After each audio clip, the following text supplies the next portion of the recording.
Привет всем! Сегодня мы с вами приготовим очень вкусный, очень простой, при этом ужин. Прям вот будет просто бомба. Вот просто бомба. Смотрите видосик полностью и сами в этом убедитесь. Берем филе куриного бедра. Его нужно нарезать на порционные кусочки. На такие вот достаточно крупные, чтобы курочка в конечном итоге получилась сочная.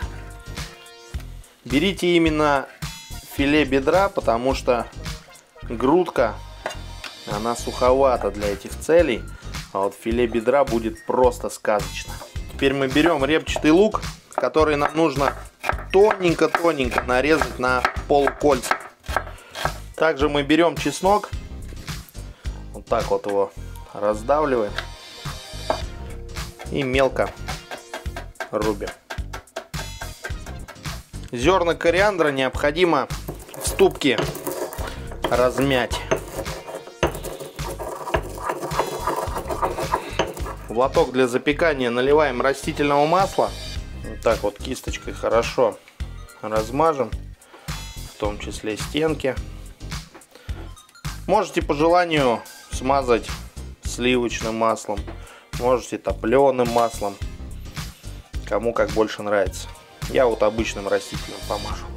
Вы можете, конечно, использовать уже готовую молотую специю, но вот когда она свеже помолота, это просто нереальный свежий такой, вот знаете, прям вот свежий аромат. Кайф. А как вы больше любите, пишите в комментариях. Покупать молотые специи, либо цельно использовать и самостоятельно молоть. Отправляем курицу. Добавляем молотый кориандр. Добавляем смесь кавказских трав. Так вот прям от души, чтобы вкусненько было. Ну и добавим куркумы. Берем репчатый лук. Его вот так вот рукой разламываем, разминаем, чтобы он сок пустил. И добавляем сверху курицу. Ну а также сверху чесночок добавляем.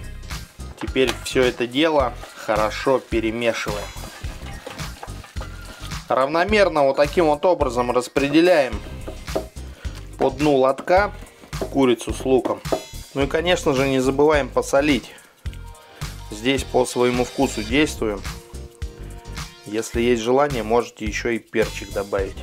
Вот в таком виде оставляем минимум на полчаса в теплом месте на столе. Но если вдруг у вас еще есть время, прям вот с запасом, то можете накрыть пленочкой и убрать в холодильник на несколько часов, чтобы наша курица очень хорошо промариновалась. Но если у вас быстрый формат ужина, то прям вот полчасика можно оставить. Картофель нужно нарезать на крупный кубик. Прям вот если у вас вот такие вот небольшие картошины, то на 4 части нарезайте. Еще мы берем кусочек сыра. Кстати говоря, количество необходимых ингредиентов, прям вот те, которые я сегодня использую, смотрите в описании. Я там по граммам все расписал. Сыр я буду использовать моцарелла. Мне кажется, он идеально для таких целей подходит. Ну а вы напишите в комментариях, какой обычно вы сыр любите использовать для таких ситуаций. Натираем сыр на крупной терке.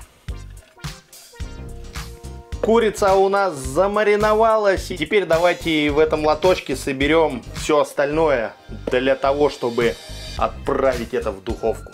Отправляем поверх курицы картофель.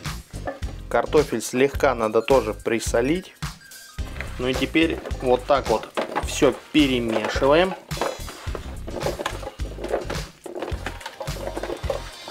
Складываем все таким образом, чтобы у нас картофель оказался на дне, а вот поверх картофеля выкладываем курицу.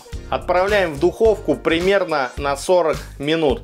Температура в духовке 190 градусов. Духовка уже разогрета. У нас прошло чуть больше 20 минут. Отправляем наш противень. Сливки 20%. Прям вот так вот 200 миллиграмм. И сверху посыпаем сыром моцарелла.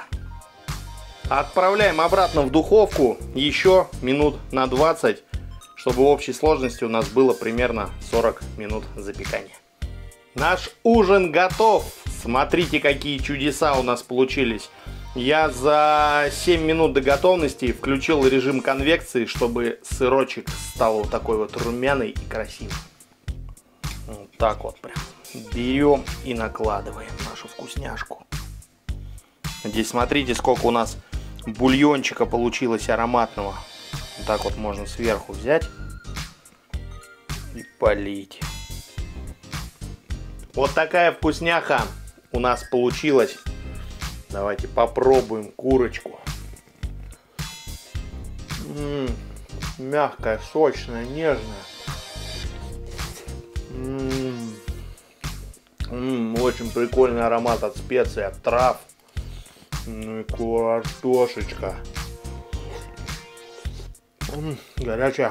Вот такой вот замечательный у нас сегодня получился ужин. Кто согласен, ставьте лайки и пишите комментарии. Ну а я предлагаю вам посмотреть вот этот следующий видосик. А сегодня с вами я прощаюсь. До скорых вам встреч. Пока-пока!